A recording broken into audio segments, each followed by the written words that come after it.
اچھی امید اور اچھا گمان رب کی ایسی نعمتیں ہیں جو انسان کو اپنے دامن میں پناہ دے کر مایوسی کے سمندر میں ڈوبنے سے بچاتے ہیں۔ ہر شخص اپنے ایمان کا پہلا گواہ خود ہے۔ اس کا دل کتنا میلا ہے اور کتنا پارسا ہے وہ بہتر جانتا ہے۔ خوش رہنا ہے تو اپنی زندگی کے فیصلے اپنے حالات کو دیکھ کر کریں، دنیا کو دیکھ کر نہیں۔ بہت فرق ہوتا ہے ضروری اور ضرورت میں۔ کچھ لوگوں کے لیے ہم صرف ضرورت ہوتے ہیں، ضروری نہیں۔ زندگی ایسے جیو کہ کسی کی زندگی کا حصہ بنو یا نہ بنو، مگر کسی کی دعاؤں کا حصہ ضرور بنو۔ حاسد مزاج لوگ ان کتوں کی طرح ہوتے ہیں جو ہمیشہ اسی سواری کے پیچھے بھاگتے ہیں جو ان سے آگے نکل رہا ہوتا ہو۔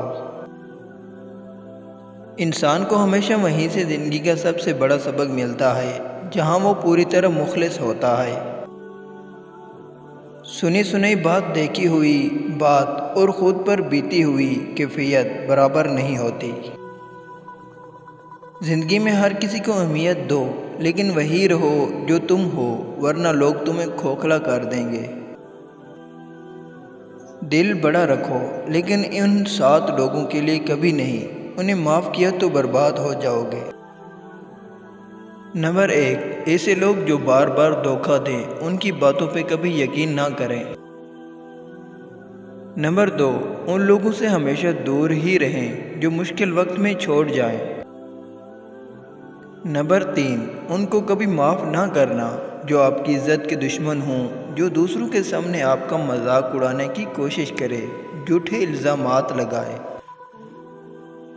نمبر 4، حاسد لوگوں سے ہمیشہ بچ کر رہیں، کیونکہ وہ آپ کو لوگوں کے آگے نیچا دکھانے اور ان کی نظروں میں گرانے کے لیے گھٹیا حرکتیں کریں گے۔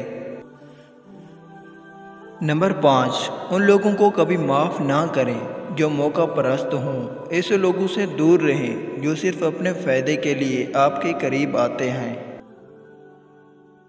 نمبر 6، ان لوگوں سے ہمیشہ دور رہیں جو آپ کی بہت زیادہ تعریف کرے اور بات پہ قسم اٹھائے۔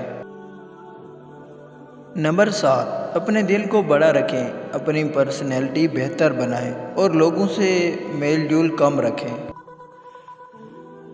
جو تمہاری قدر صرف تب کرے جب اسے ضرورت ہو، وہ شخص تمہاری زندگی میں اضافی بوجھ ہے۔ ہر سنی سنی بات پر یقین نہ کیا کریں۔ ممکن ہے جس شخص کی بات ہو رہی ہے وہ سیدھا ہو، جبکہ بات کرنے والا ٹیڑھا ہو۔